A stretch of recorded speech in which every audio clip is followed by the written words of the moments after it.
este año que es tan diferente, una bienvenida especial a todos los que participáis, tanto a los asistentes como a los ponentes, porque creo que sois los que nos vais a seguir permitiendo que nuestra sociedad siga tan viva en estas circunstancias. Bueno, voy a tratar de ser breve, quería, en fin, pues comentar unas breves palabras. En primer lugar, lo que quiero es agradecer especialmente a nuestro compañero que le tengo por aquí, Manuel Hernández, que es el que ha coordinado todo este complejo montaje durante estos últimos meses, junto a la agencia organizadora Eventokia y a nuestro técnico Iñaki, que la verdad es que están haciendo un trabajo, en fin, excelente.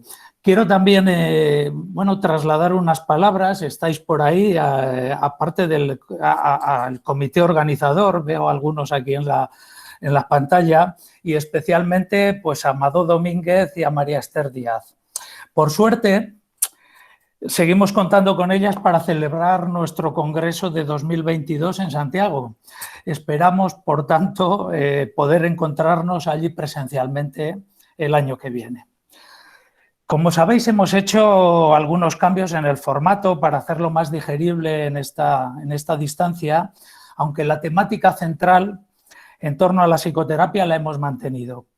Hemos tenido a lo largo de esta semana, ya habéis seguido algunos de vosotros, los espacios de las comunicaciones libres, tan importantes en nuestros congresos, con presentaciones yo creo que realmente interesantes, y hoy y mañana tendremos las 3 mesas redondas. Y posteriormente, acordaos, mañana a partir de las 12, nuestra asamblea de socios.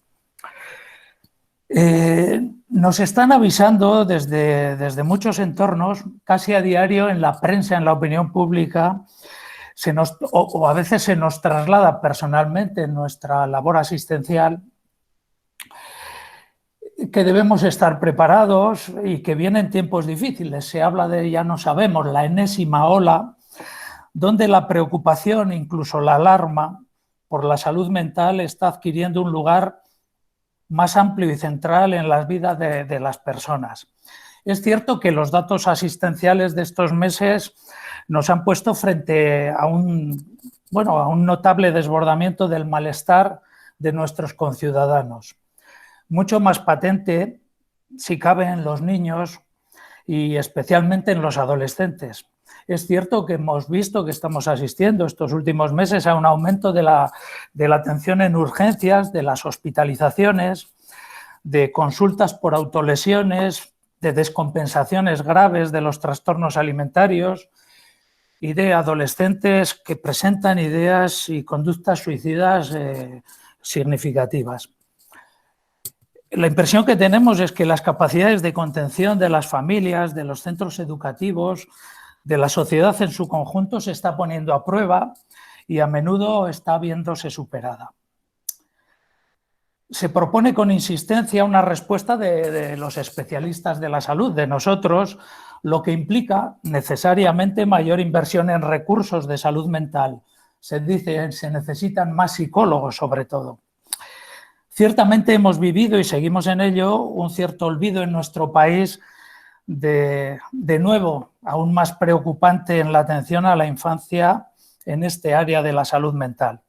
El ejemplo más evidente, no sé cuántos años, no sé cuántas décadas llevamos con la reivindicación que debemos seguir manteniendo, que estamos manteniendo con fuerza para que se reconozcan las especialidades de psiquiatría y psicología clínica de la infancia y la adolescencia, que aún las tenemos pendientes. De todos modos, yo apelaría a una cierta reflexión y prudencia. La situación actual nos debe hacer plantear, y hemos de ser claros en ello, cómo responder desde nuestro lugar profesional. Reflexionar en profundidad sobre qué corresponde asumir como sociedad, los cuidados de los ciudadanos y especialmente de los más dependientes, que son justo los más mayores y la infancia y la adolescencia. Y esto implica la obligación ética de promover apoyos económicos, laborales y mejoras educativas, entre otros.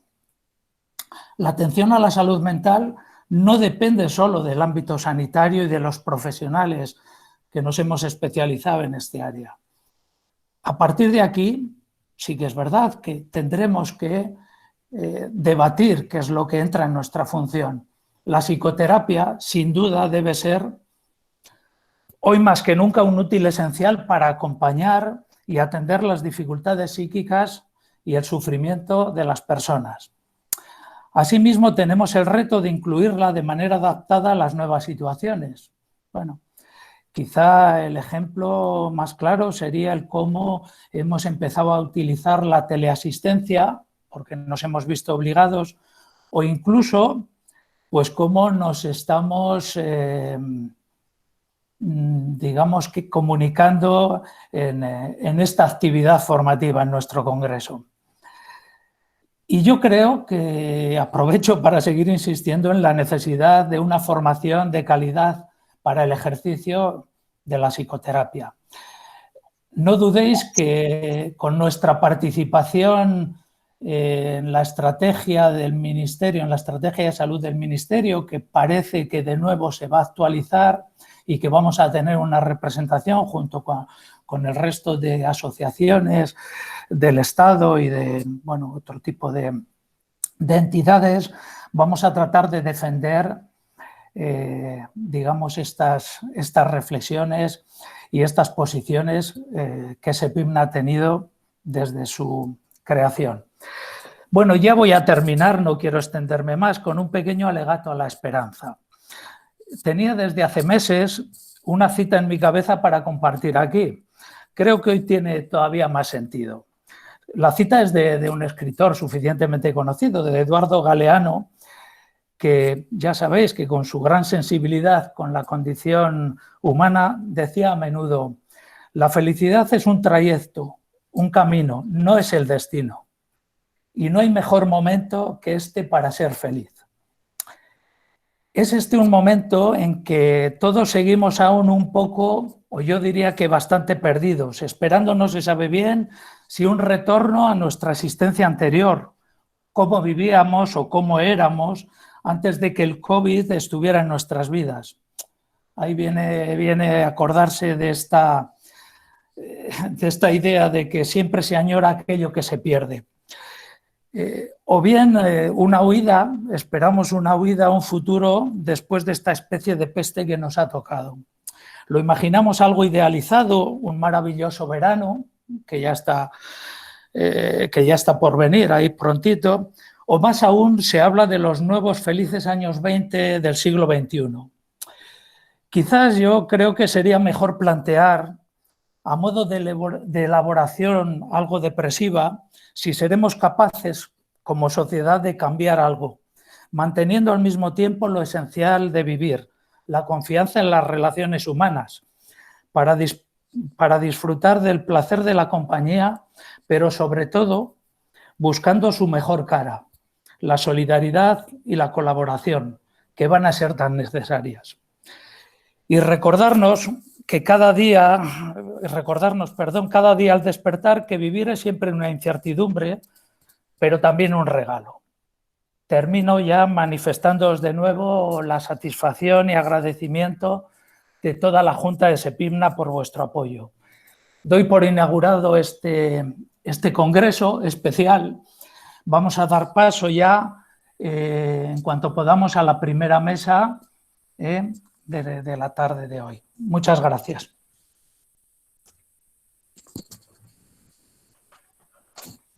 Muy bien. Silencio al micrófono.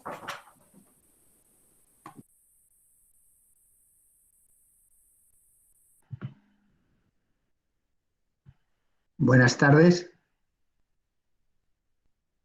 Buenas tardes. Voy a presentar la primera mesa de este congreso. Para ello contamos con dos grandes ponentes que van a hacer dos ponencias que seguro que van a suscitar muchas preguntas en la audiencia. Os rogaría que todas las preguntas que tuvierais las vertierais en el chat, porque hay un compañero que va a recogerlas y al final de las ponencias pues va a hacer o un resumen o va a hacer alguna pregunta a los ponentes dependiendo del tiempo que tengamos. ¿vale? Vamos a comenzar con la primera ponencia que se titula La evaluación de los tratamientos e intervenciones psicodinámicas, a cargo de Alejandro Ávila Espada. La verdad que es muy difícil resumir en pocas líneas el amplio currículum que tiene Alejandro en diversos ámbitos como es la docencia, la asistencia, la investigación, las publicaciones y el mundo asociativo. Pero bueno, vamos a intentarlo. Psicólogo clínico, catedrático jubilado en 2020 de psicoterapia de las Universidades Complutense y de la Universidad de Salamanca. Presidente de honor del Instituto de Psicoterapia Relacional Madrid. Fue fundador y primer presidente de la FEAP y de la sección española de la Asociación Internacional para la Psicoterapia y el Psicoanálisis Relacional. Editor de Clínica y Investigación Relacional. Y entre sus dos obras destaco La tradición interpersonal, perspectiva social y cultural del psicoanálisis, publicado en Ágora Relacional en el 2013, y Relational Horizons, publicado en International Psychoanalytic Book en 2018. Os dejo con Alejandro. Bien, buenas tardes. Es un placer estar aquí con todos vosotros y agradezco el honor que me hace Sepidna de darme la palabra en este interesante foro en el que no nos hemos podido reunir en persona, pero bueno, lo estamos haciendo como es posible en este momento. Bien, hoy examinaré las problemáticas específicas que atañen al trabajo clínico con niños, adolescentes y sus padres y familias, con especial énfasis en las cuestiones sobre los procedimientos de evaluación y la eficacia de las intervenciones, partiendo de una consideración de los resultados ya constatados en intervenciones, tratamientos y programas que se llevan a cabo en este ámbito particular. Debemos considerar psicodinámicos en un sentido abierto y en diálogo siempre abierto con otras perspectivas las intervenciones y tratamientos que inciden sobre los procesos relacionales, emocionales, cognitivos, motivacionales, bien conscientes o inconscientes, que en su complejidad y codeterminación se expresan en la experiencia subjetiva y el comportamiento, y que inciden y están a su vez determinados por los procesos biológicos, aunque nuestro nivel de intervención se dé en la relación a través del lenguaje, la emoción y la experiencia compartida, tanto en la acción como en la fantasía. ¿Cuál es la relevancia y utilidad de la evaluación sistemática? Los procesos a los que acabamos de hacer referencia no son frecuentemente observables directamente, sino que requieren niveles de inferencia. Por ello entra en escena la evaluación, cuando no es accesible o suficiente la observación sistemática o está limitada por la implicación inevitable del observador, partícipe intersubjetivo.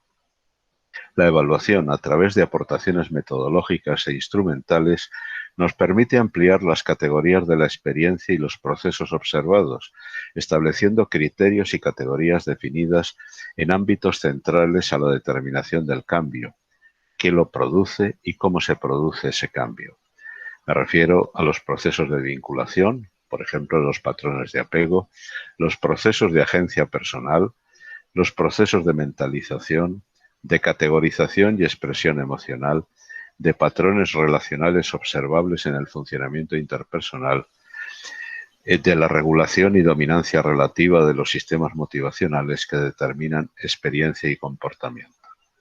El cambio psíquico, los efectos de las intervenciones y tratamientos que se observarán a corto, medio y largo plazo como resultados, podrán ser constatados mediante criterios y estimaciones de medida en tres niveles complementarios.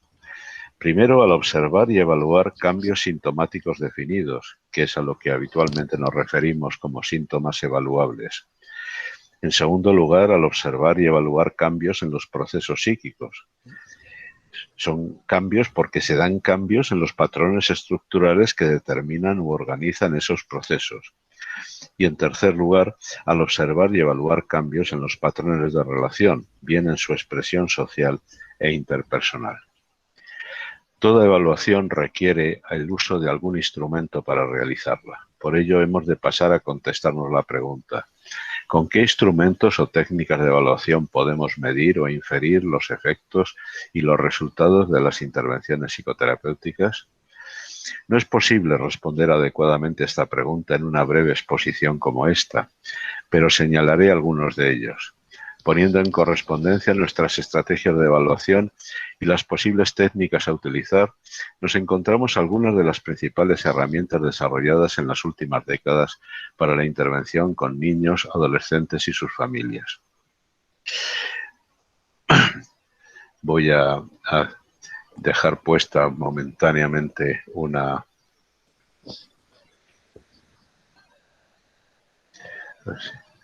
Bueno, no sé si estoy consiguiendo hacerlo, así que quizás... Sí, un segundito.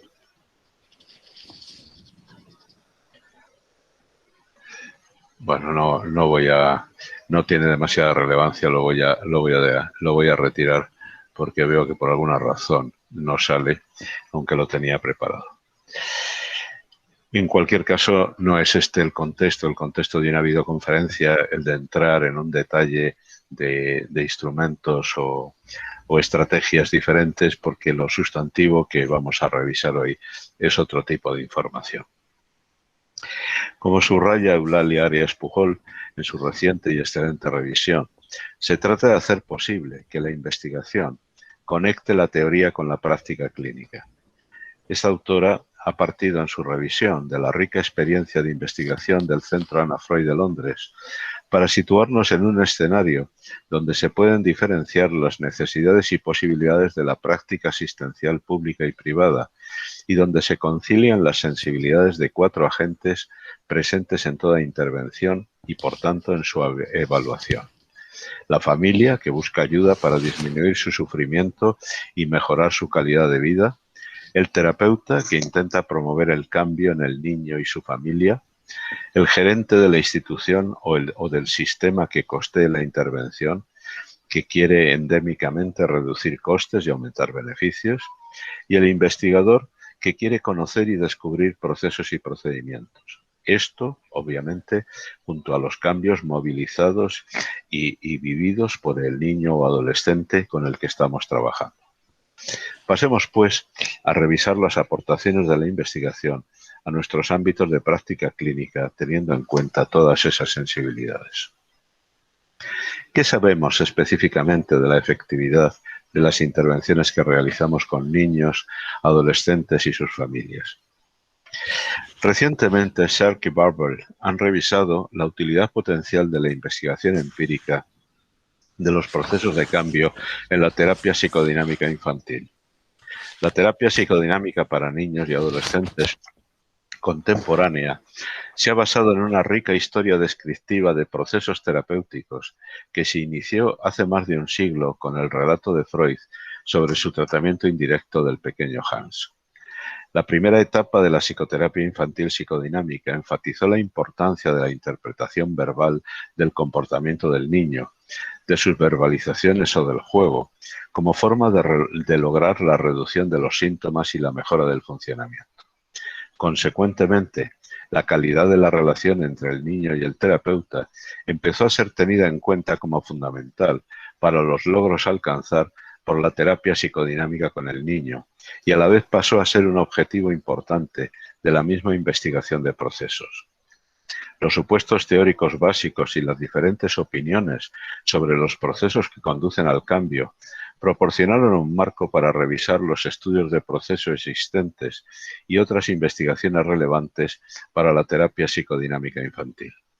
Hace ya algunos años, un colega, García Vilanova, quien hizo una de las primeras revisiones en nuestro contexto sobre las líneas más prometedoras de investigación en su aplicación al ámbito del trabajo con niños y adolescentes, ya había señalado los todavía escasos desarrollos metodológicos, léase estudios de episodios comparados y diseños de medidas repetidas y sus ciclos, estudios de caso único, diseños de grupo con o sin control, o las incipientes perspectivas en esa época orientadas a desarrollar métodos de evaluación del proceso terapéutico, sea a través del juego, estructurado o no, o constatar los cambios estructurales, por ejemplo, en los patrones relacionales, o del control sintomático y regulación de indicadores fisiológicos, de los que fueron clásico ejemplo los estudios del Centro Ana Freud sobre la diabetes, que serán mencionados más adelante.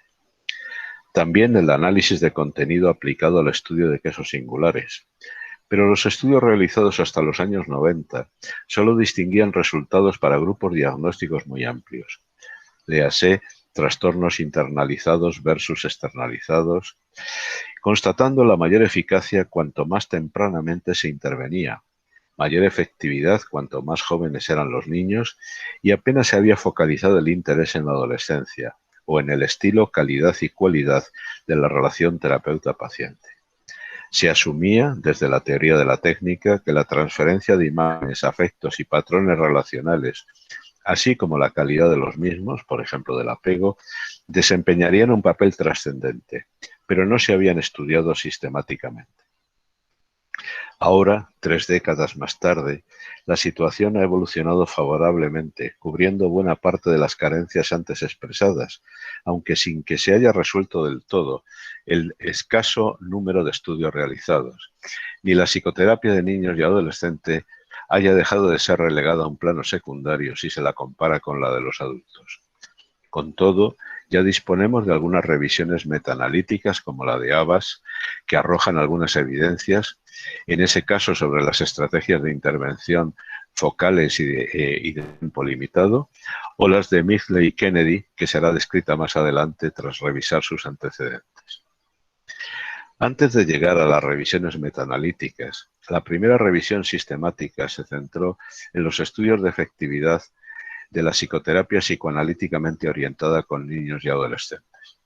La primera revisión sistemática, en 2004, que no usó el metaanálisis para realizarla, clasificó los estudios de acuerdo a si se trataba de ensayos controlados aleatorios o de ensayos cuasi aleatorios aunque bien diseñados, evaluando críticamente los estudios individuales de acuerdo con la calidad de su diseño y su metodología. En ese momento, en total, se identificaron 32 estudios, de los cuales 5 fueron ensayos aleatorios y 4 cuasi aleatorios.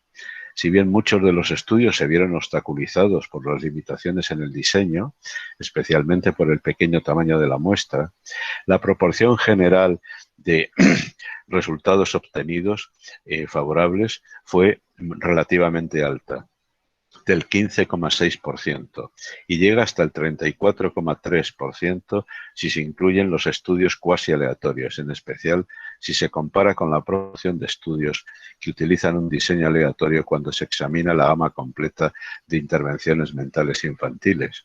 Téngase en cuenta que el antecedente anterior estaba situado en el 7,4% de los primeros estudios publicados por el grupo de Fonagy. Otro punto fuerte de estas investigaciones es que incluyeron el compromiso de involucrar a las muestras clínicas en un seguimiento a largo plazo. La segunda revisión de la investigación en psicoterapia infantil se realizó en 2007 y analizó más detenidamente una amplia gama de investigaciones con información psicoanalítica, que incluía la investigación sobre el proceso de la psicoterapia, así como resultados, medidas y métodos de evaluación que habían sido utilizados. Una tercera revisión, más amplia aún, que examinó todos los estudios de investigación hasta ese momento, fue actuada en 2011 por el grupo inglés de Mithley y Kennedy, en la que se incluyeron 34 estudios escogidos y diferentes que cumplen los criterios habituales de inclusión y que constaban de 9 ensayos aleatorios controlados, 3 estudios cuasi experimentales, 8 estudios observacionales controlados y 14 estudios observacionales sin grupo de control. De ello se desprende, a pesar de las inevitables deficiencias metodológicas en algunos, una creciente evidencia en favor de la psicoterapia psicodinámica con niños y adolescentes. Una evidencia que ya había sido recogida en las monografías de Mithley en el 2009, de Siantis y Trowell en 2010, y que supusieron un importante avance en la compilación de evidencias y en la revisión crítica de los resultados. Citaré ahora las principales indicaciones que se derivan de estas importantes revisiones. La primera es que hay suficiente evidencia de que con adultos Los tratamientos psicoanalíticos y psicodinámicos son efectivos para una amplia variedad de trastornos en niveles que son comparables con los de otros tratamientos con apoyo empírico. La segunda es que aunque el número de estudios realizados con niños y adolescentes es aún escaso si se compara con el volumen de los estudios con adultos, los que se han realizado con instrumentos de investigación bien validados y estandarizados indican que estos tratamientos pueden ser efectivos para un amplio rango de trastornos en la infancia. En tercer lugar, en los estudios en los que se han comparado diferentes estrategias de tratamiento, los tratamientos psicodinámicos son al menos equivalentes en su efectividad a otras estrategias, a veces sin diferencias destacables. Pero, y esto es muy importante, se constata que el tratamiento psicodinámico tiene un patrón de efectos diferente al de otros tratamientos. Por ejemplo, los niños con depresión, y utilizo el genérico niños, niñas, se recuperan antes con terapia familiar, pero los efectos son más duraderos con terapia psicodinámica individual. Y esta observación del efecto más demorado, pero más sostenido e incrementado en el tiempo, se repite en muchos otros estudios. Las terapias cognitivo-conductuales y las familiares logran más efectos a corto plazo, pero menos efectos a medio y largo plazo. Por ejemplo, en el Reino Unido, donde el tratamiento psicodinámico para la depresión infantil y adolescente es considerado un tratamiento basado en la evidencia, los resultados son potentes, confirmando esa evidencia. En cuarto lugar, algunos estudios sugieren que los niños más pequeños se benefician más de los tratamientos psicodinámicos que los niños que son más mayores, pero otros estudios no han detectado esa diferencia. En quinto lugar, los trastornos emocionales e internalizantes responden mejor a los tratamientos psicodinámicos que los trastornos llamados tópicamente externalizantes o de actuación conductual. Para estos segundos, el problema radica si las personas, los niños o adolescentes, se implican o no en el tratamiento, porque los que sí se implican mejoran significativamente.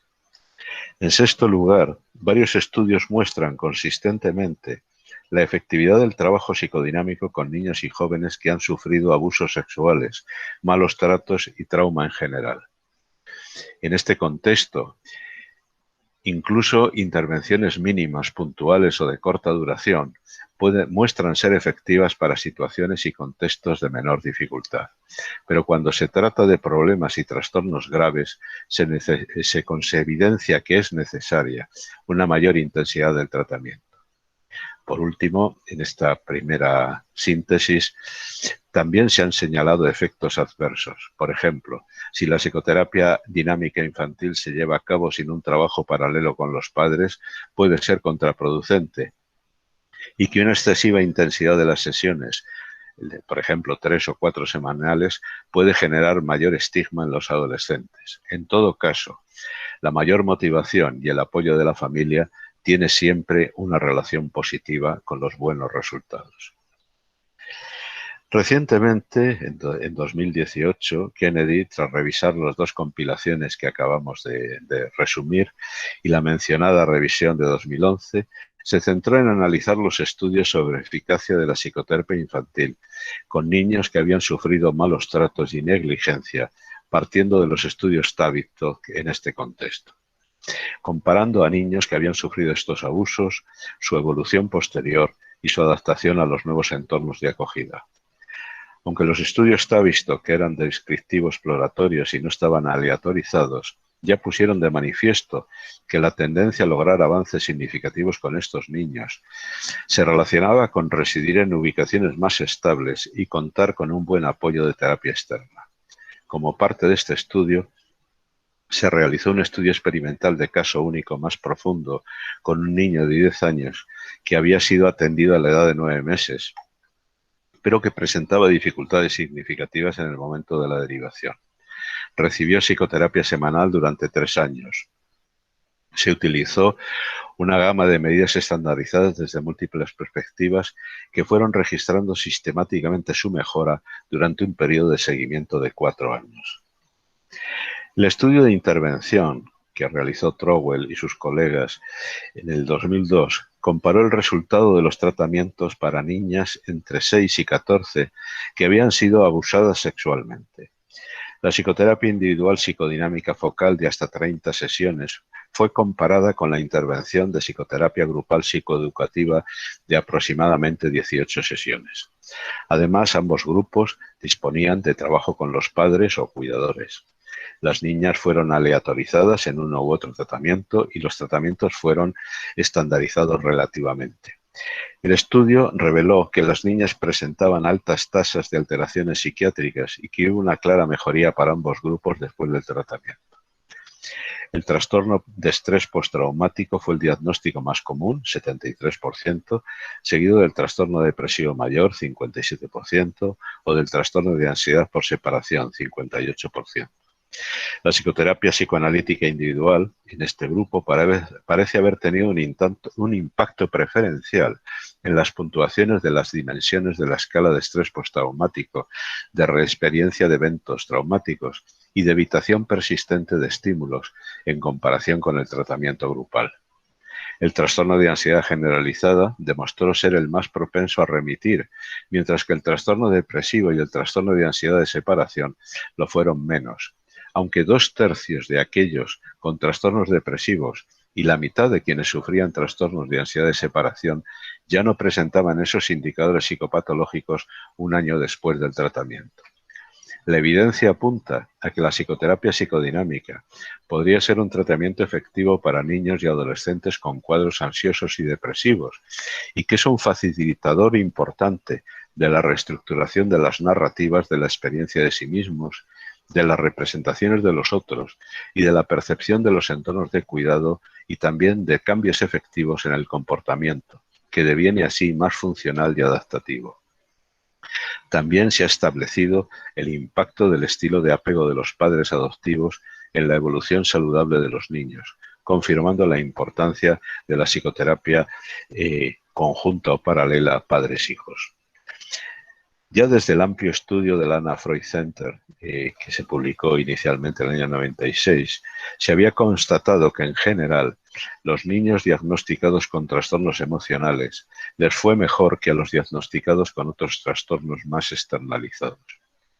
Los niños con trastornos emocionales demostraron ser susceptibles a esta forma de tratamiento y la gran mayoría mostró una respuesta favorable. En especial, los niños designados dentro de esta categoría como gravemente perturbados tenían una probabilidad mucho mayor de mejorar si recibían el tratamiento intensivo que si no lo recibían.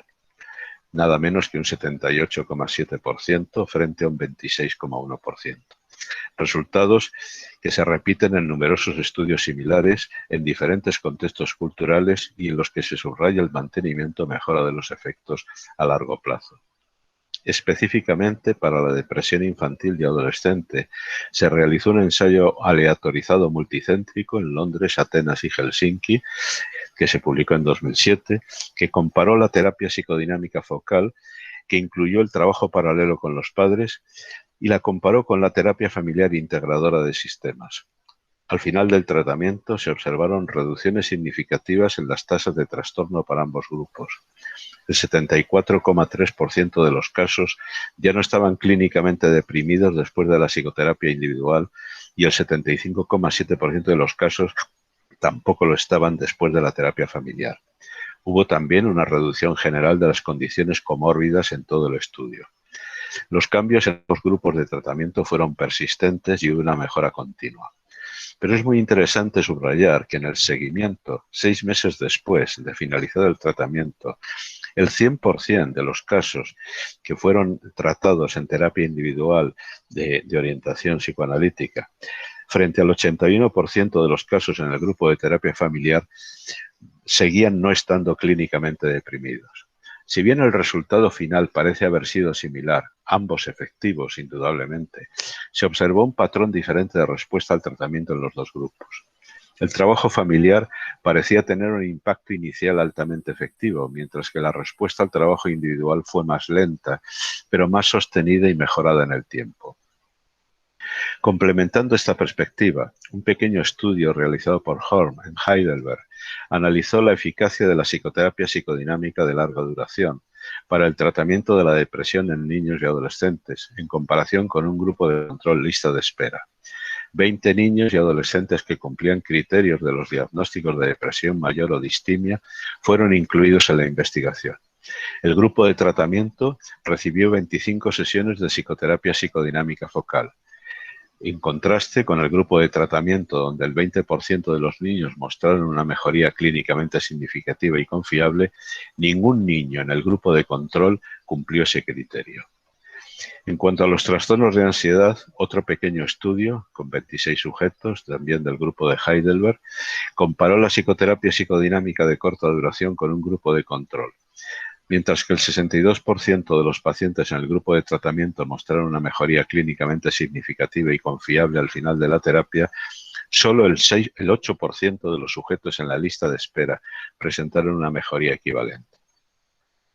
Son también muy conocidos los estudios que Moran y sus colegas realizaron revisando la contribución de la psicoterapia psicoanalítica como un medio para ayudar a los jóvenes con diabetes mal controlada, en el que al final del tratamiento se observó una mejora significativa en el control diabético en el grupo experimental que había seguido psicoterapia psicoanalítica en comparación con el grupo de control.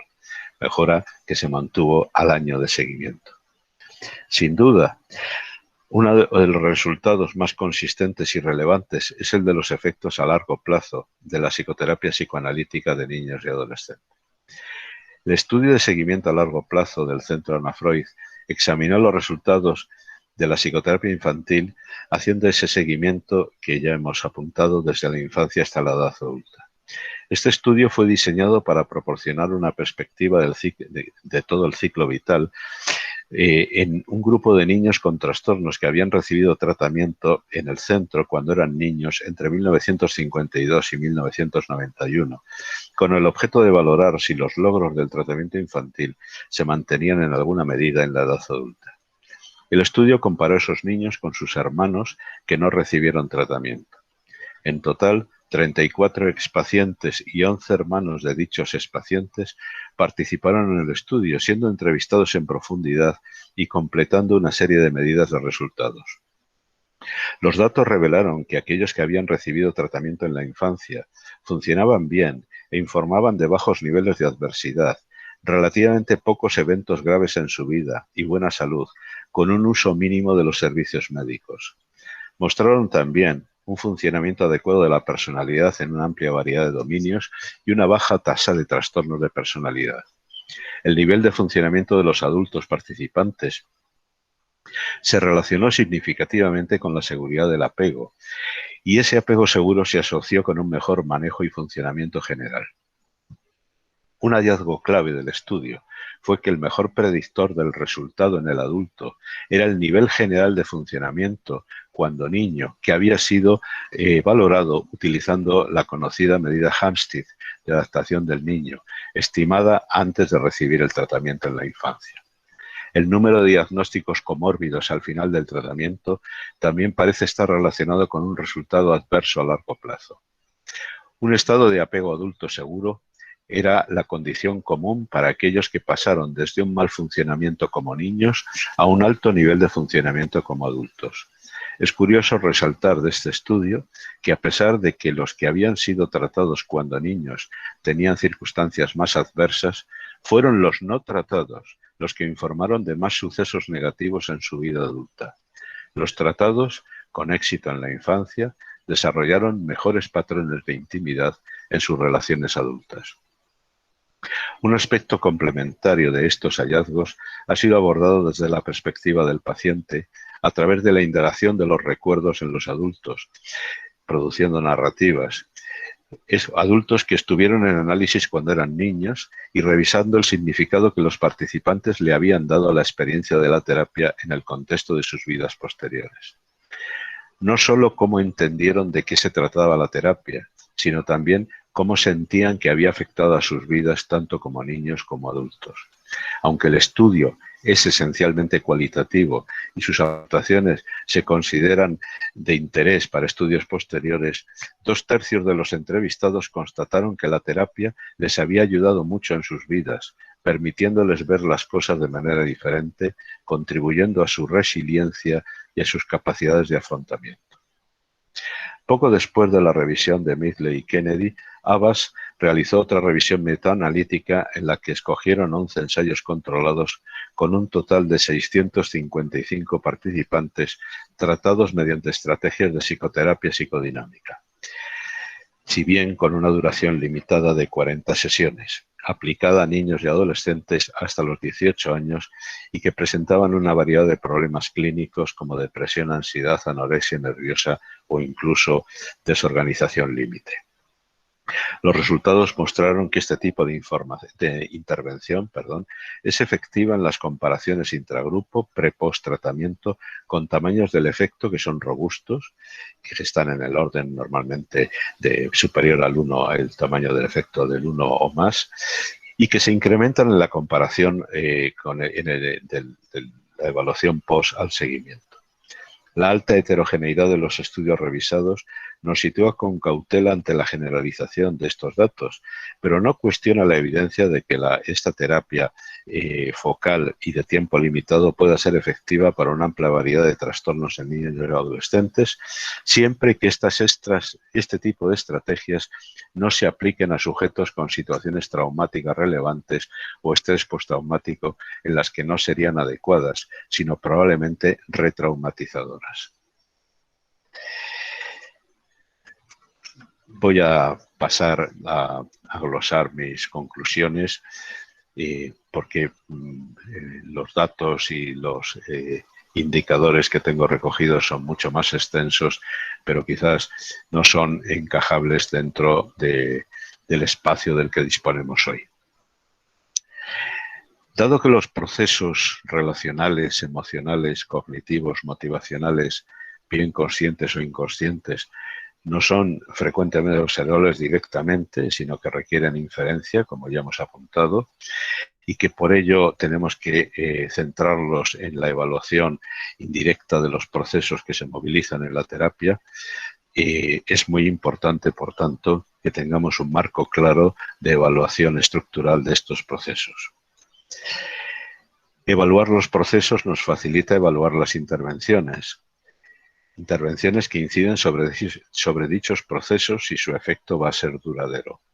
En las revisiones que hemos estado comentando, entre muchas otras, se ha constatado la constante y creciente evidencia en favor de la psicoterapia psicodinámica con niños y adolescentes.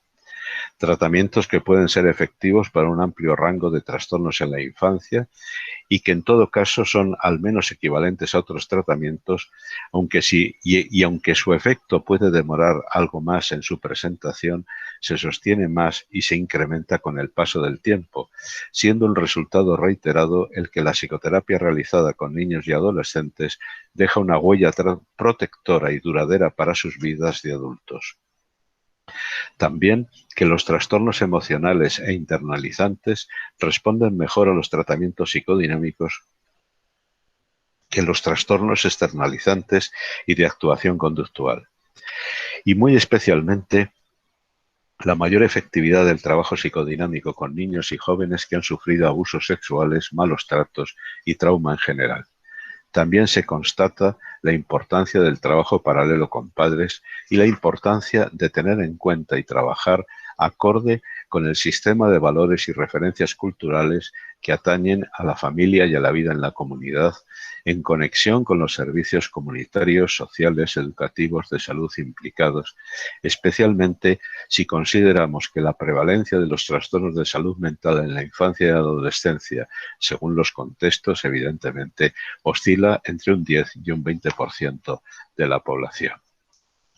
Otra conclusión a destacar, clave para la evaluación de las intervenciones, es la notable relevancia de los avances metodológicos de los últimos años, constatado tanto en los instrumentos de evaluación como en la incorporación de la metodología de la observación sistemática de resultados, como nos ha mostrado recientemente Mercadal, e incluso he podido ver reflejadas directa o indirectamente en algunas de las comunicaciones que se están presentando en este congreso.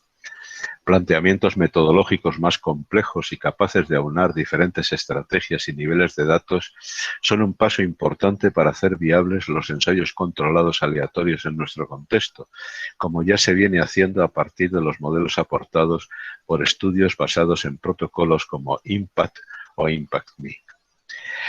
Los hallazgos de la investigación en psicoterapia con niños y adolescentes nos ha permitido confirmar lo que la práctica clínica nos había enseñado y mostrado consistentemente, y a la vez poder así compartirlo con la comunidad científica y profesional. Que en la psicoterapia orientada dinámica y psicoanalíticamente se movilizan y desarrollan los procesos esenciales para la salud mental en la infancia y adolescencia, pero muy especialmente los que se manifiestan en el adulto. La mejora de la capacidad para mentalizar subjetiva y relacionalmente, la mejor capacidad para la categorización y expresión de las emociones, evitando la deriva psicosomática, y la configuración de un sentido de identidad subjetiva y social más pleno y funcional, expresado en niveles de agencia y cooperación significativa y cualitativamente mejores. Por ello, nuestro reto es transmitirlo, primero en nuestra práctica con las personas y en la comunidad, después en el compromiso profesional por una ambiciosa práctica de calidad basada tanto en la experiencia de la clínica como en las aportaciones de la investigación. Muchas gracias por su atención. Muchas gracias, Alejandro, por esta ponencia tan interesante. Recordar que podéis hacer preguntas a través del chat, ¿eh? Ahora vamos a pasar a la segunda ponencia, que se titula Ética, Experiencia y Evidencia en la Relación Psicoterapéutica, a cargo de Agustín Benjar Trancón, al cual tengo un especial aprecio porque compartimos varios años de trabajo en la Junta de SEPIGNA. Agustín es doctor especialista en psiquiatría, psicoterapeuta, vocal de SEPIGNA, vicepresidente segundo de la FEAP, miembro de la APM y ejerce práctica privada independiente en Badajoz. Cuando quieras te escuchamos, Agustín. Bien, buenas tardes. Muchas gracias por la presentación tan cariñosa. Aurelio, muchas gracias por la invitación y por la confianza de mis compañeros de Junta depositada en mí para esta presentación. Es un honor estar con todos vosotros, es un honor compartir mesa con un apreciado maestro como Alejandro. Y bueno, lo que es una pena es no estar en Santiago. Solo corregir una cosa, no soy miembro de la APM, sino del Instituto de la APM, candidato, pero nada más. Y sí decir, antes de empezar, reivindicar también el papel que las sociedades científicas, como la nuestra, juegan aportando evidencia, aportando prueba gracias a nuestras reuniones múltiples en muchos grupos o como esta, porque es donde compartimos debates, dudas, que es la base para el conocimiento y un cierto nivel de pruebas para seguir avanzando en este largo camino y vital de la psicoterapia. Y voy a comenzar con... preparé una presentación que yo creo...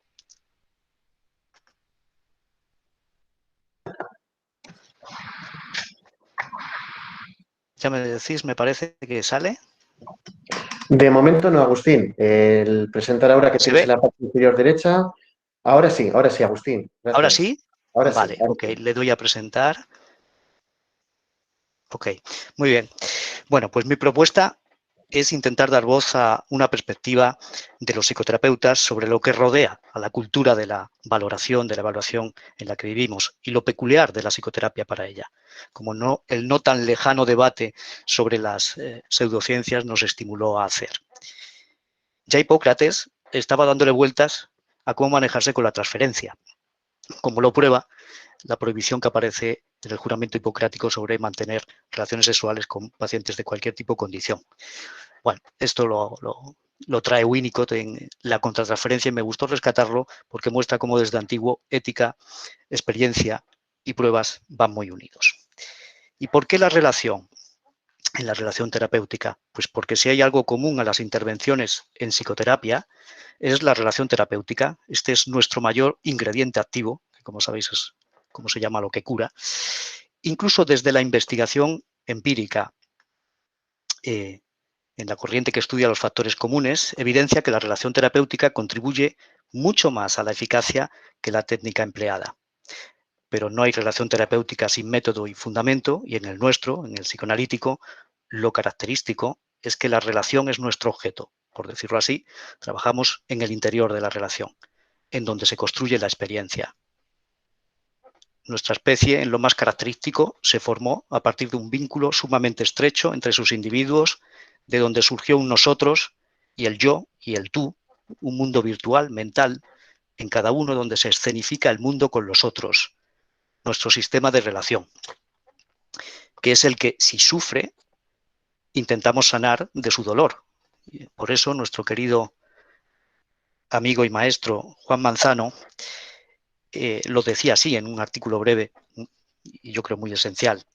Para mí, esta psiquiatría humanista y relacional significa considerar a la persona como un todo, individualizada en un contexto social, familiar y una historia que son únicos. No es exclusivamente un enfermo. Y definía estos 4 aspectos: una psicología psicoanalítica en continuidad con una psicopatología, no con una fisiopatología. Puede ir al lado, pero en continuidad con la psicopatología, es decir, pensar en el inconsciente, en la organización de la personalidad y conflicto interno. El que la evaluación se centre en la relación también, el tratamiento, el ingrediente activo, es relacional, la psicoterapia esencialmente, y otra cosa es garantizar su continuidad, el tiempo necesario, o adaptarla a las situaciones reales, y la formación se basa en el propio tratamiento relacional del terapeuta, como si no nos vamos a manejar con una situación tan peculiar, tan particular como esta, además de la teoría y supervisión. Y eso implica poner en valor a los psicoterapeutas, es decir, su formación y experiencia. No será preciso pensar en el quiénes funcionan para quiénes, aparte del qué funciona para qué condiciones, y toda valoración va unida a una ética. Por eso, en la cultura científico-profesional en la que vivimos, no podemos pensar en esto sin referirnos al paradigma de la medicina basada en la evidencia junto a de la bioética y las deontologías profesionales. La EBM y su derivada para la práctica psicológica o psicoterapia, la EBPP, se define como una integración de la mejor investigación disponible, la experiencia clínica y las preferencias, cultura y características del paciente, valores del paciente, nuevamente en este trípode. La EBM surgió como necesidad de conocimiento seguro al tomar decisiones clínicas, dirigido a evitar el daño, fundamentalmente. Recordad que Cochrane, una de las fuentes de la EBM, era un epidemiólogo en el exigente campo de la perinatología médica. Y asume la EBM una jerarquía de métodos fiables en investigación que es idónea para los fármacos, donde el ensayo controlado aleatorizado pues da la máxima garantía y la mínima la experiencia clínica. Y hay que reconocer que es un logro médico sin paliativos que salvó vidas. El problema para nosotros es que la psicopatología, el sufrimiento psíquico y la subjetividad añade una complejidad que hace problemático lo SECA. Pero, no obstante, la EBM-EBP reclamaría el sello de científico para lo que cumple sus presupuestos, entendido como, sobre todo, el tope de lo SECA, y de extracientífico para lo que no. Presupone una ciencia neutra en valores que nos dice lo verdadero objetivamente y legitima así la práctica que la sigue. Y además con eso impone otra delimitación, ética. Si el bien es seguir los presupuestos de la EBM, que nos dice lo mejor para la salud según su canon de validez, pues eso es lo ético. La cuestión de qué es lo bueno y quién lo decide queda oscurecida por la EBM. ¿Y quién decide las cuestiones a investigar y cómo? ¿Y quién decide de qué sufren los pacientes? ¿A qué llamamos buen resultado? Pues de lo bueno se ocupa la ética. La etimología de ética viene de carácter, es la reflexión filosófica sobre la forma de ser y de hacer para llevar una vida buena. Y las deontologías profesionales se han expandido, sobre todo en las últimas 5 o 6 décadas, estimuladas por el desarrollo de la bioética, que surge, según plantea Fulford, y lo resume muy bien, en respuesta a la complicidad de la medicina por los abusos de los derechos humanos de mediados del 20, combinado con los temores a la era Frankenstein por el avance de las ciencias y la tecnología médicas, y esto llevó a cuestionar la sacrosanta, hasta entonces, relación médico-paciente, poniendo los derechos del paciente en el lugar de la confianza en el médico y la autonomía del paciente en el lugar del paternalismo médico. Respetar esos derechos es el marco de la buena práctica. Es lo que pretenden las deontologías profesionales con los principios de la bioética: beneficencia, no beneficencia, justicia y autonomía, que, como la cita de Fulford es el último, pero es el fundamental en la transformación de la bioética moderna, que organizan nuestros códigos, como el específico para psicoterapeutas que tenemos gracias a FEAP. Pero hay diversidad de éticas, como las del deber. Otra cosa es cómo trasladar los principios a los casos concretos, las consecuencialistas. Algo es ético si la consecuencia es buena, solo que cómo tener claro todas las condiciones y la cadena de efectos de una acción. Vale cualquier cosa si el paciente está mejor luego. Por eso los bioéticos reclaman la diversidad de éticas. Y ahí la ética de las virtudes puede funcionar como un puente entre la teoría y la práctica. Por ejemplo, que el terapeuta sea prudente o crítico con las presiones o íntegro con el paciente. Esta ética implica deliberar cuando ante un dilema sufren los valores. Es expresión de Diego Gracia, para encontrar un equilibrio, no para anular un valor. Ahí hay una similitud con la propia tarea terapéutica. Por ejemplo, si usar más recursos para pacientes menos graves. Pero la psicoterapia tiene una implicación doble con la ética. Lo expresa muy bien una paciente. Susana, una mujer joven, acude a consulta por ansiedad y pánico de varios meses, con somatizaciones y taquicardias que le hacen temer que pueda descontrolarse y hacer una locura. Comentará en la primera entrevista: ha cambiado mi sistema de valores. Siempre fui muy atenta a todos y ahora tengo que pensar en mí. Me callaba con todo y ahora, dice, esto desbordada y muy dedicada a resolver problemas de todo su entorno. Su conflicto ético de repente aparece en primer plano, como si ella lanzara la idea de que esto de su mundo de valores cambiantes quizás tiene algo que ver con su ansiedad y sus taquicardias. Y por tanto tenemos dos escenas, la del cuerpo y la de esos otros ante los que cuestiona su posición. Podría haber sido diagnosticada de trastorno de ansiedad, síndrome somático funcional, pero desde el inicio están valores en juego en el diagnóstico y en ella. Bueno, siempre podríamos decir, pues comorbilidad, tiene un conflicto ético y otro clínico.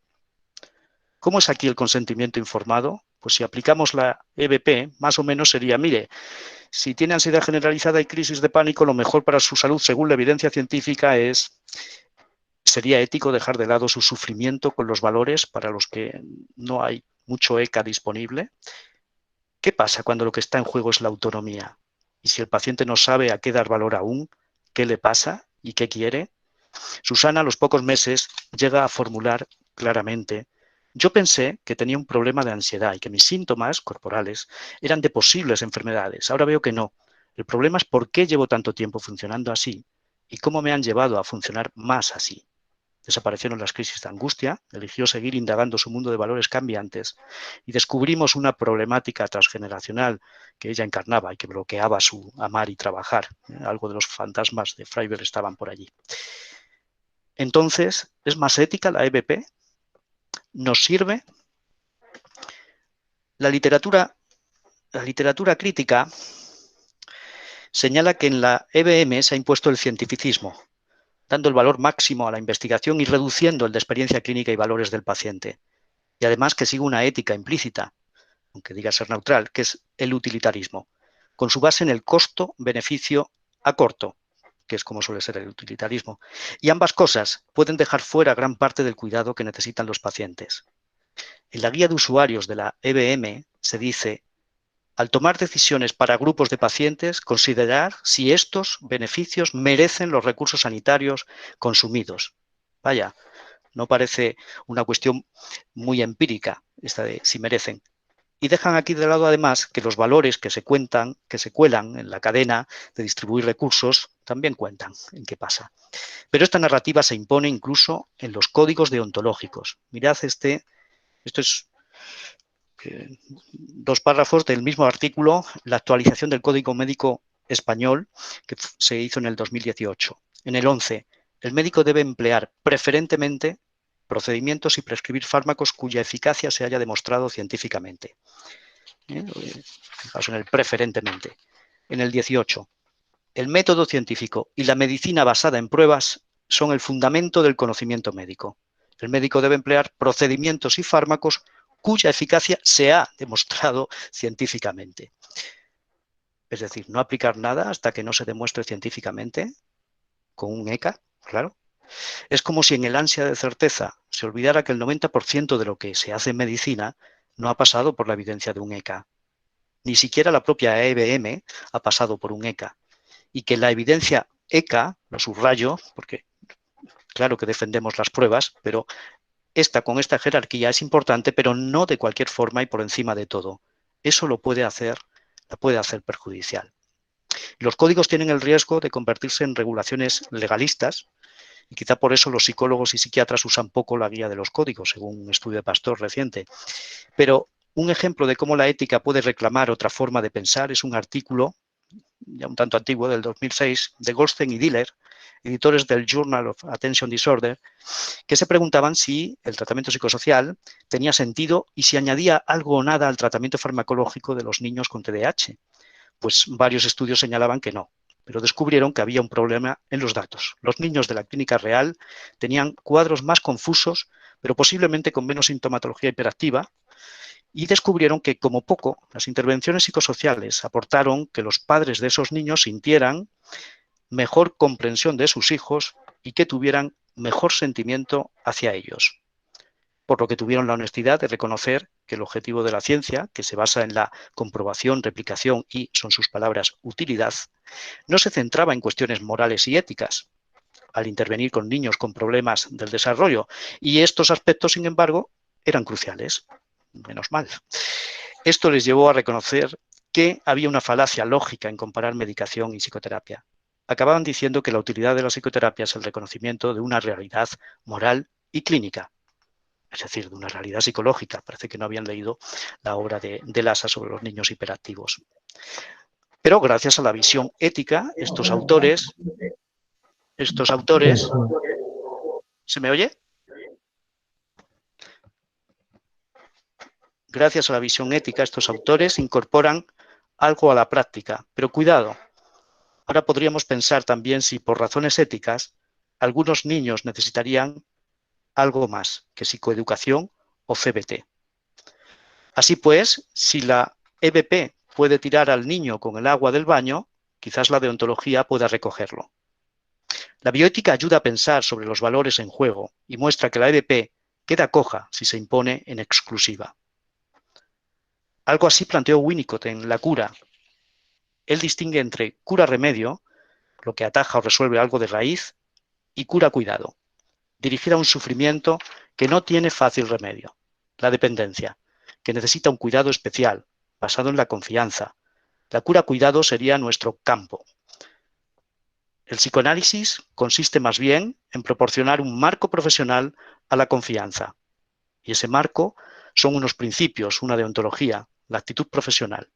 Es decir, un espacio especial para comprender al otro, donde resalta quién es el enfermo. Es decir, se trata de dos enfermos. Hay igualdad, terapeuta-paciente, pero asimetría funcional. Uno está al servicio de cuidar al otro. Se gana así la vida. Esto responde a los principios de autonomía, igualdad, responsabilidad. La neutralidad de no juzgar y la búsqueda de la verdad, ser sinceros. La abstinencia de no aceptar satisfacciones personales ni privadas al aceptar el amor-odio del paciente. Los fenómenos altamente subjetivos, las dependencias específicas que llamamos transferencia. Esto es trabajar en la relación. Está definiendo lo que un código moderno llamaría nuestra competencia. Pero además entra, no solo hay que ser competente, sino que dice en qué consiste esta competencia. La capacidad de captar imaginativamente, pero también con exactitud, los pensamientos, sentimientos, esperanzas y temores de otra persona, así como permitir que ésta haga lo mismo con una y ser a la vez vulnerable. Vulnerable aquí quiere decir que podemos ser afectados por el paciente sin reaccionar, es decir, sin aplicar la ley del talión, claro. Necesario para ir imaginativamente al mundo mental del paciente y trabajar con él allí. La relación terapéutica será así el medio facilitador. En síntesis, este cuidar es una extensión del concepto de sostén, que al final conduciría a la identidad personal y a sanas sociedades democráticas, dice Winnicott. Esto es una postura ética fundamental y a la vez, y es lo que me parece fantástico de esto que plantea ahí, se engrana perfectamente con un pensamiento clínico, una teoría del enfermar y la salud y del desarrollo de la personalidad, aplicando, dice él, principios que aprendimos en el comienzo de nuestra vida, es decir, con la cura, cuidado que nos proporcionaron nuestra madre suficientemente buena y nuestro padre. O sea, donde están las bases de la experiencia subjetiva con las que trabajaremos profesionalmente mediante una versión idealizada, son las palabras de Winnicott, del hombre o la mujer comunes de la calle, y no los hombres y mujeres no confiables que somos en la vida privada. Porque ese encuadre de principios es el que permite la confianza, que será clave para que se desplieguen transferencia y contratransferencia, y eso permitirá relacionar lo que sucede entre ambos con una porción de la realidad psíquica del paciente, a veces de su vida pasada, y a través de la interpretación, y añadiría, y del holding, la acción terapéutica, porque esta posibilita un espacio simbólico. La actitud profesional se parece al simbolismo. En cuanto supone una distancia entre el analista y el paciente, el símbolo está en una brecha entre el objeto subjetivo y el objeto objetivo. Esta es la forma de hablar de Winnicott sobre ese ballet entre la madre y el bebé en que se inicia el símbolo, distinguiendo lo mío y lo tuyo, lo idéntico y lo diferente. El espacio virtual o potencial donde se construye qué es estar y relacionarse con alguien. Y que es similar al espacio potencial que abre la terapia, donde trabajar en las bases de la experiencia, solo que para trabajar y para usar ese espacio, para el profesional supone un largo aprendizaje en el que hacerse cargo de muchos patrones de ese diálogo transfero-contratransferencial, en el que sorprenderse también de reencontrar por sí mismo la experiencia colectiva acumulada, la sorpresa de la transferencia, el gran regalo que nos dejó Dora, y de la posibilidad de escuchar al otro con la amplitud y resonancia de la comunicación inconsciente, lo que cada vez se constató y amplió más, y la contratransferencia pasó a ser la antena receptora, y que el sujeto analista sea tocado, afectado, la forma de entender, es más, como se entendió luego, la forma de revivir a mínima, como actor invitado, los personajes que habitan en los escenarios mentales del paciente, de forma que pueda facilitarle la inserción en la realidad desde lo que crean juntos.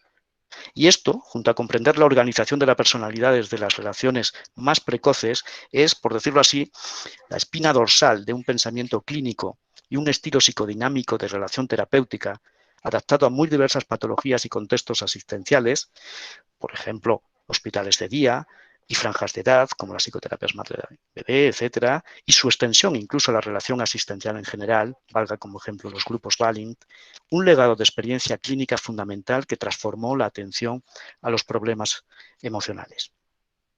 Pero experiencia significa también cómo el individuo adquiere habilidades, un conocimiento que tiene mucho de implícito. Ni siquiera en las ciencias duras se libran de esto.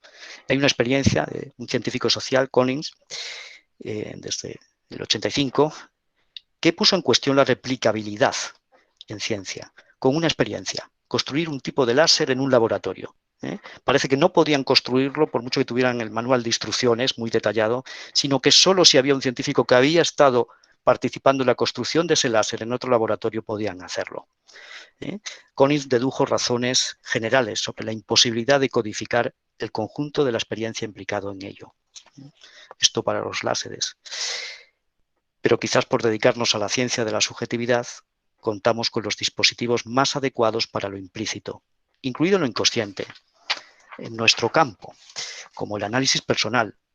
Hayes habla del sanador herido, un sanador que, además de conocer sus propias heridas, haya trabajado con ellas, no vale solo conocerlas, pues si no, el riesgo es que se cuelan en la situación terapéutica.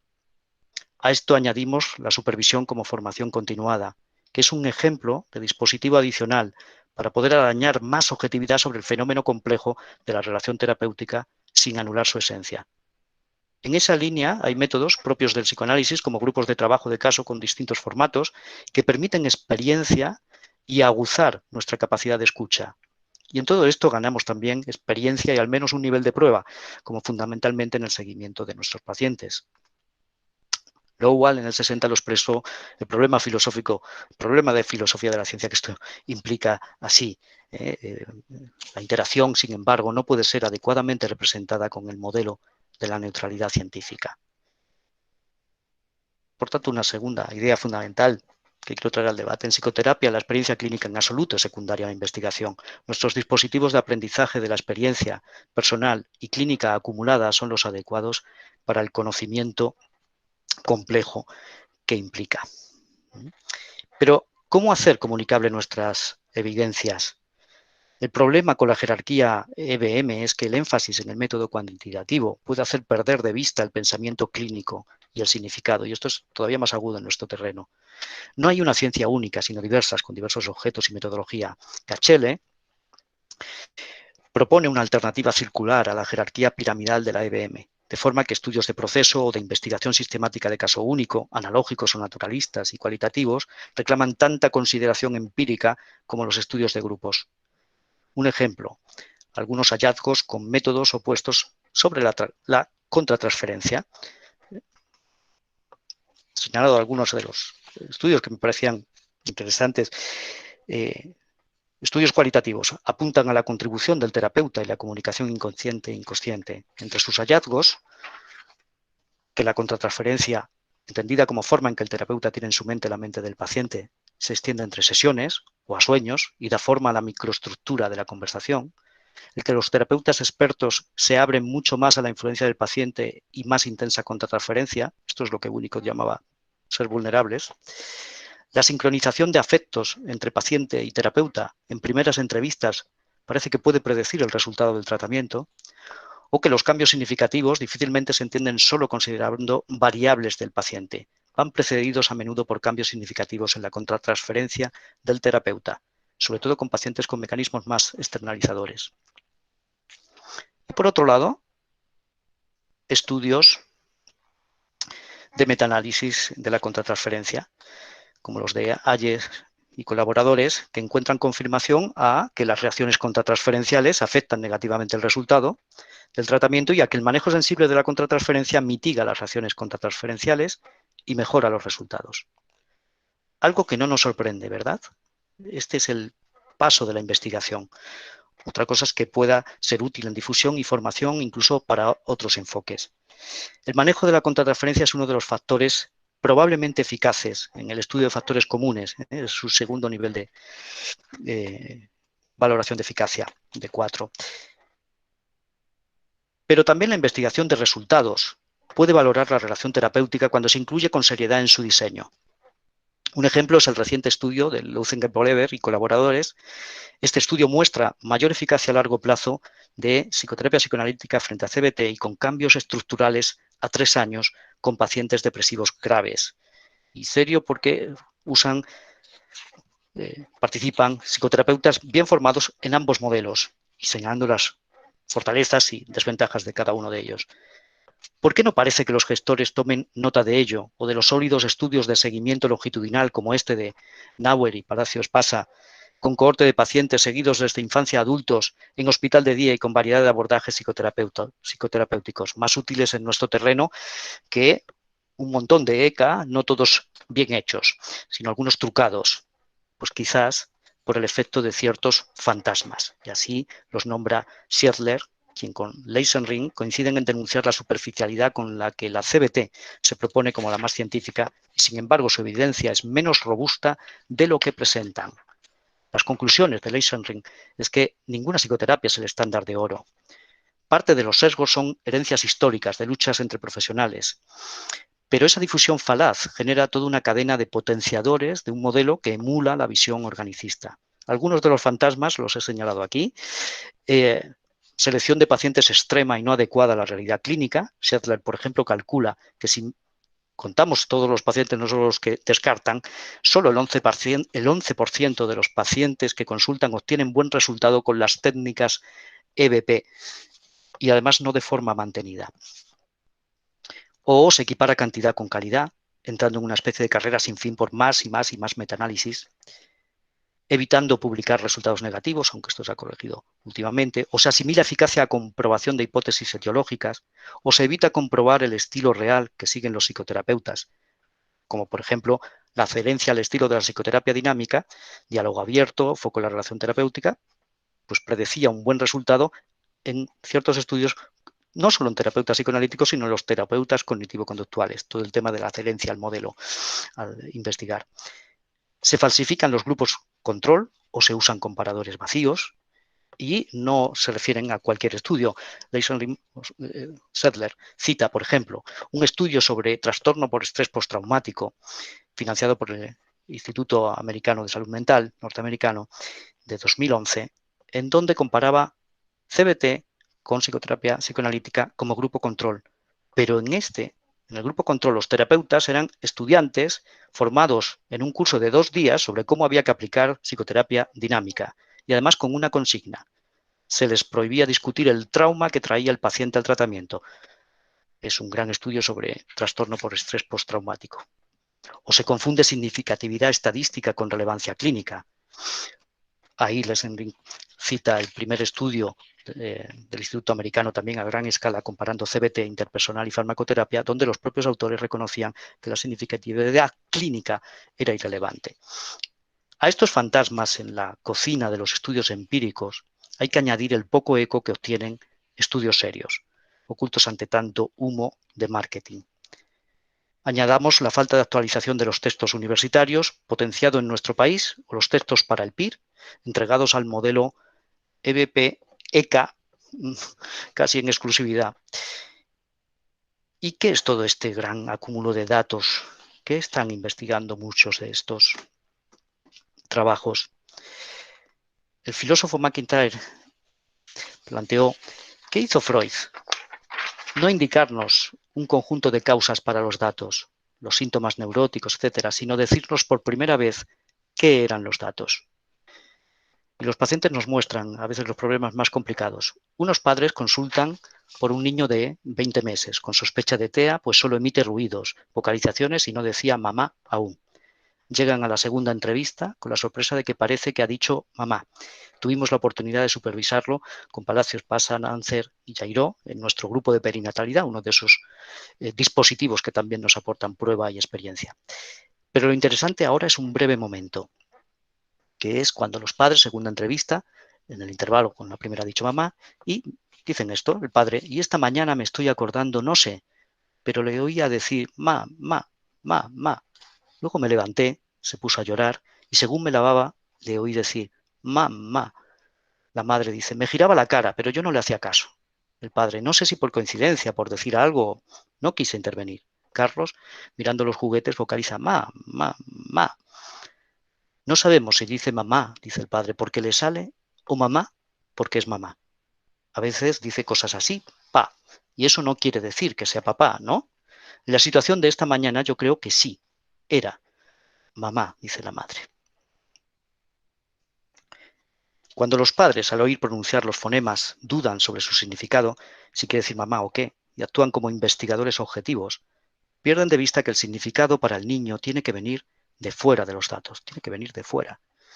Pienso que ahí flaquean en ejercer esa presión estructurante que señaló Pierre Blanier, la que permitirá que el niño hable y se identifique.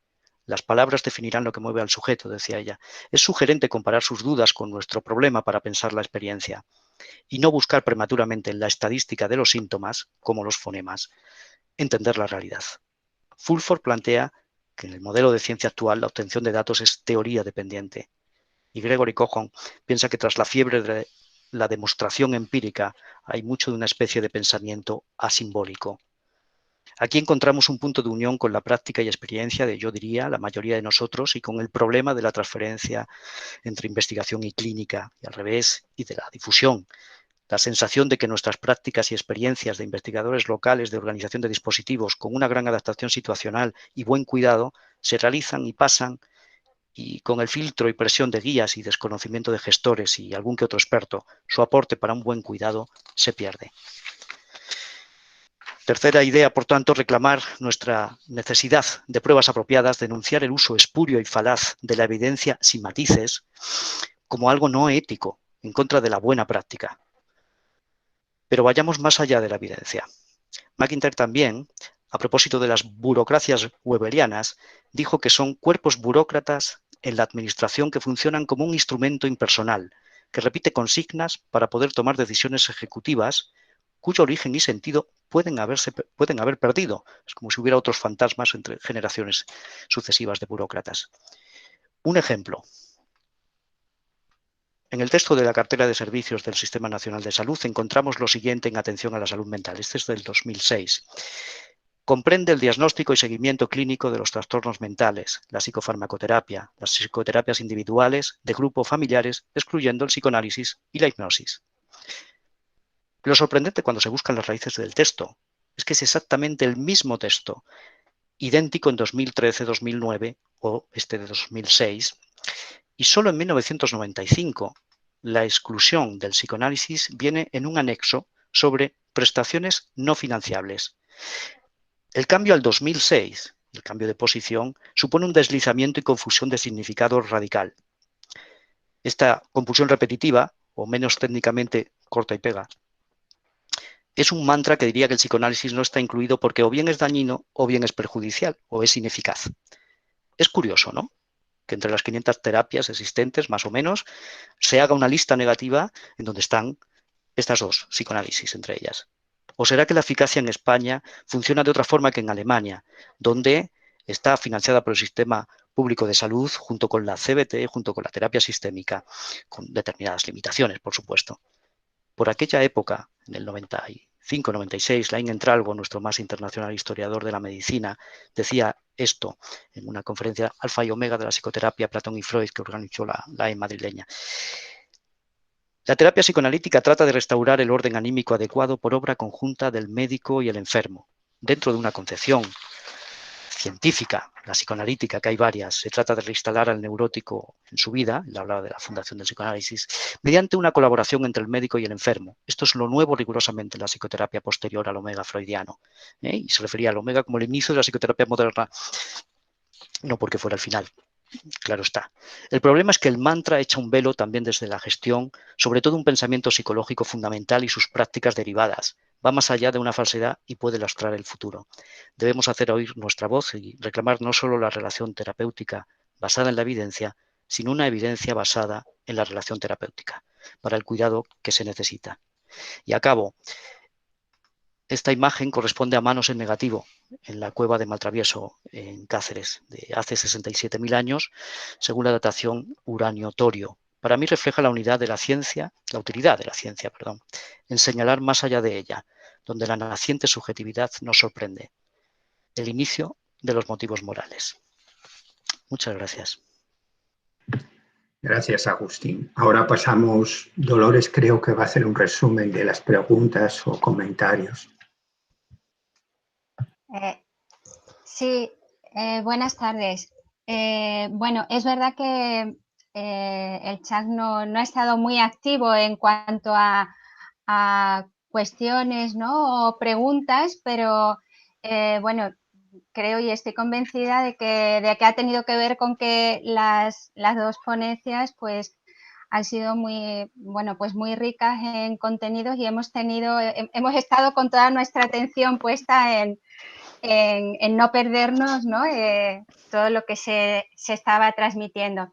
Bueno, sí que ha habido una cuestión que se le plantea a Alejandro Ávila. Es verdad que Alejandro ha respondido en el chat, ¿no?, dando la referencia del trabajo por el que preguntan, pero no sé si bueno, pues si también puede aportarnos, ¿no?, algo más sobre su desarrollo. En concreto, se le preguntaba por, bueno, él ha nombrado en su presentación un tratamiento de psicoterapia para niños y adolescentes considerado en el Reino Unido como basado en la evidencia y bueno, pues se le preguntaba si nos podía decir cuál es y algo sobre su desarrollo.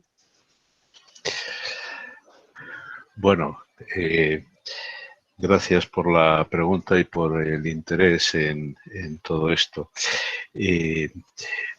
No es el único tratamiento considerado basado en la evidencia el que he mencionado. Ciertamente el grupo de intervenciones en torno a las estrategias basadas en la mentalización, bien para niños, para adolescentes o para adultos, o las estrategias focalizadas en el tratamiento de la depresión, es donde se reúnen la mayor parte de los logros, también porque son los que más sistemáticamente se han recogido datos y se han publicado, ¿no? Por eso he puesto la referencia del manual de la terapia basada en la mentalización para niños del Grupo de Londres. Y bueno, hay otras referencias que, por supuesto, pues están en mi trabajo y que puedo pasar a quien les interese, ¿no? Pero no hace mucho se ha publicado una obra en Herder en la que se hace una actualización de la investigación en psicoterapia psicoanalítica por parte de los profesores Castillo y Mercadal, en las cuales hay algunos capítulos dedicados específicamente al área de interés que nos ocupa hoy y que es un poco el objeto de SEPIPNA, ¿no? Que es el trabajo con niños y adolescentes, ¿no? Pues yo he citado en mi exposición el trabajo de Eulalia, que es muy meritorio, y en el cual hace a su vez una revisión muy detallada, porque en Barcelona hace tiempo que se está haciendo investigación sistemática en este campo, no solo en Barcelona, me consta que hay otros grupos que están trabajando en esa misma dirección, pero que el epicentro del que de alguna manera dependen o el que están relacionados es el Centro Ana Freud de Londres, es decir, que esa sería un poco la dirección en la que sería más fácil encontrar documentación y evidencias específicas. Por supuesto, este tipo de estrategias requieren una formación específica, ¿no? Es decir, que no son aplicables meramente por la lectura del manual, ¿no? Requieren una formación competencial más allá de lo que sería la formación básica en psicoterapia psicoanalítica de niños y adolescentes, ¿no? Requiere una comprensión de los procesos y de la implementación de las estrategias, ¿no? Básicamente esto es lo que diría al comentario que acabas de señalar, ¿no? Y aprovecho la ocasión de que estoy interviniendo para agradecer la excelente aportación de Agustín y que nos ha dado una panorámica muy valiosa de dónde situar la interrogación ética y ahora, yo diría, en hilo con sus argumentos y también con los que yo he intentado expresar o los que he recogido en un trabajo que publiqué en 2020 en la revista de psicoterapia, entrando un poco en el debate de la psicoterapia basada en la evidencia, que necesitamos una participación activa de los profesionales en la defensa de nuestros criterios, ¿eh? Es decir, que creo que es muy importante asumir que hay una manipulación sistemática cuando se ignoran los interrogantes, no solo éticos, sino también científicos que están detrás de toda esta cuestión de la mal llamada basada en la evidencia. Es decir, las fuentes de la evidencia son complejas y no se pueden ignorar unas en favor de otras.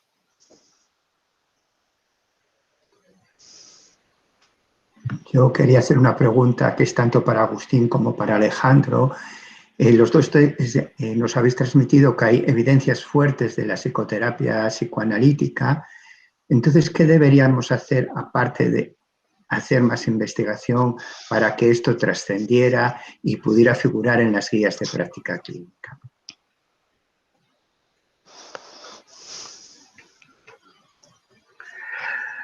Bueno, vamos a ver que Agustín dé su visión, pero vamos, yo creo que lo principal sería, porque no podemos reposar solo en las posiciones académicas que resuelvan esta problemática, ¿no? Cada profesional en el centro donde trabaja tiene que sensibilizarse con con aprovechar la riqueza de la investigación y entrar en el debate, ¿no? Y pasar a una posición activa en la defensa de estos argumentos. Creo que esto es una cuestión esencial. Sí, bueno, gracias Alejandro. Y efectivamente creo que es un problema muy complejo, pero por ejemplo, todo lo que tú has aportado con esos estudios de evidencia, mi primera sensación fue, ¿por qué no los conocemos ya?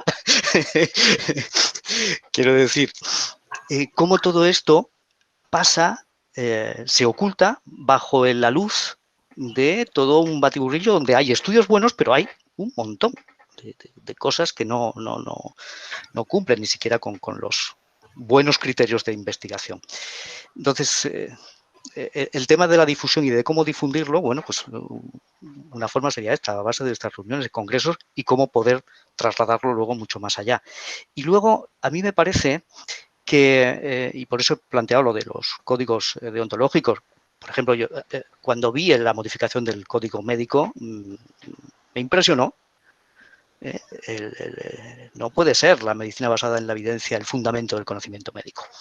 Y otra cosa es que sea una herramienta tremendamente útil. Hasta en medicina tienen problemas con el tema de la complejidad.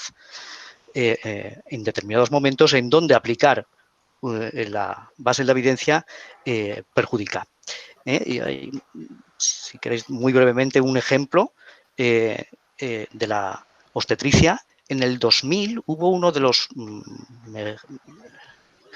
más difundidos estudios controlados por un grupo multinacional de 26 países donde planteaban que el parto en podálica de nalgas podía ser pues mucho más productor de daño, de morbimortalidad, y que por lo tanto con esas presentaciones había que utilizar mejor la cesárea, ¿vale? El mismo grupo, años después, revisa los datos y dice, bueno, cuidado, según qué condiciones iniciales, qué mujeres, qué profesionales, con qué experiencia, a lo mejor esto no es así. ¿Qué había pasado? Las sociedades científicas habían hecho eco de ese primer estudio, que fue posiblemente el más difundido en la historia de la obstetricia, y durante años los profesionales jóvenes ya no se formaban en hacer partos de nalgas. El siguiente estudio que dice, oye, cuidado, que hay situaciones donde puede ser mucho más beneficioso el parto de nalgas, no fue tan difundido, ya había muchos profesionales que no sabían hacerlo, había hospitales donde no tenían profesionales que supieran con experiencia hacer parto de nalgas. Lo que me parece interesante es que el propio grupo investigador dijo, quizá no era lo mejor utilizar un ECA para estas situaciones que son muy complejas porque influyen muchísimos factores. Entonces, fijaos, y eso en la medicina no mental, ¿no? Claro, el tema de la difusión, con esto acabo a la pregunta que hacías, Aurelio, pues, por ejemplo, yo creo que en los códigos deontológicos, al menos el de psicólogos no ha entrado, pero hay mucha presión, sobre todo por la parte de los difusores de la CBT de forma descontrolada, a que, bueno, lo ético es utilizar lo que está empíricamente demostrado. Entonces hay que decir, no, lo empírico no es solo eso, lo empírico es también todo esto otro.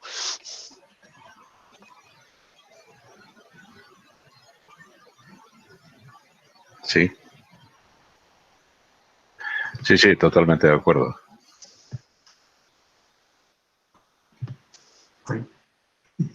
Yo no sé si hay alguna se ha escrito alguna pregunta más, Dolores, o algo.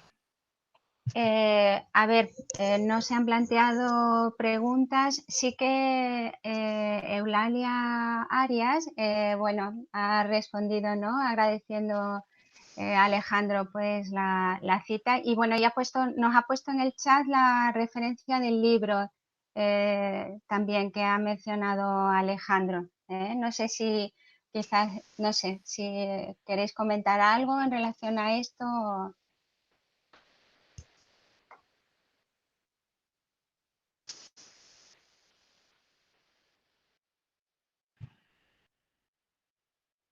Bueno. Yo sí quiero, iba a preguntarle a Alejandro, los estudios que has planteado del 2007, creo, etcétera, donde sí que mostraban, pues, y esto del efecto mantenido,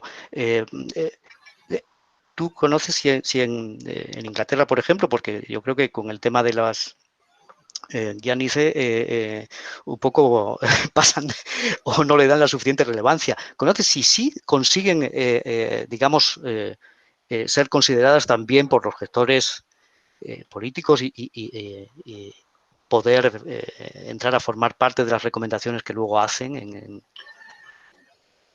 Sí, pero en gran medida, es decir, hay artículos muy interesantes de los últimos años porque de 2018 para acá han estado haciendo un poco balance de muchos años de trabajo, ¿no?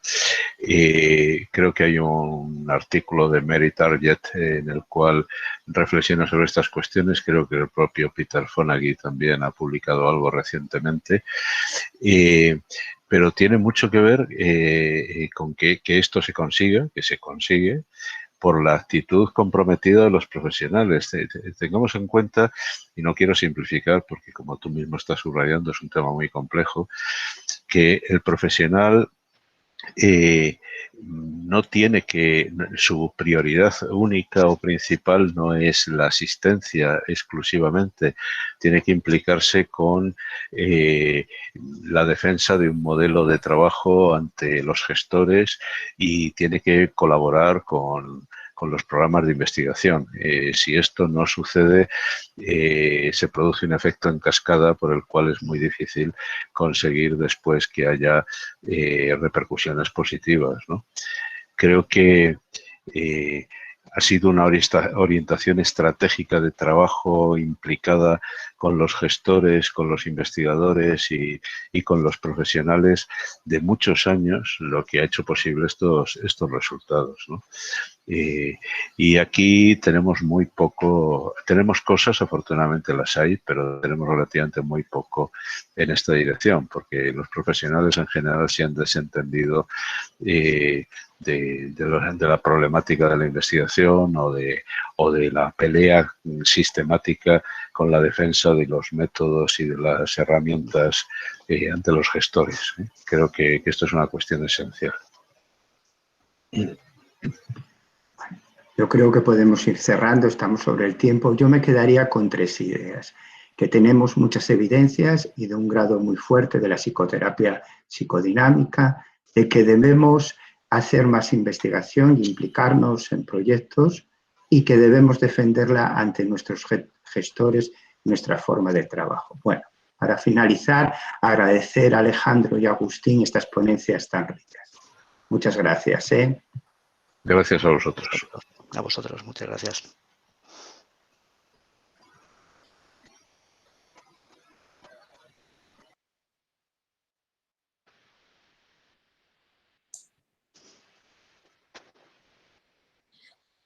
No sé si vamos a tener tiempo para un descanso o ya seguimos con la segunda mesa.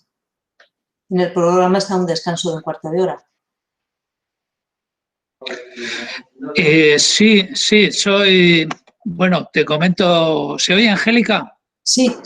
Sí, vamos a hacer 1/4 de hora de descanso para que la gente, en fin, se relaje un poco de tanta evidencia, tanto tesón intelectual, que ha estado muy bien todo, y dentro de 1/4 de hora, a las 6 en punto, empiezas tú. De acuerdo. Gracias, Angélica.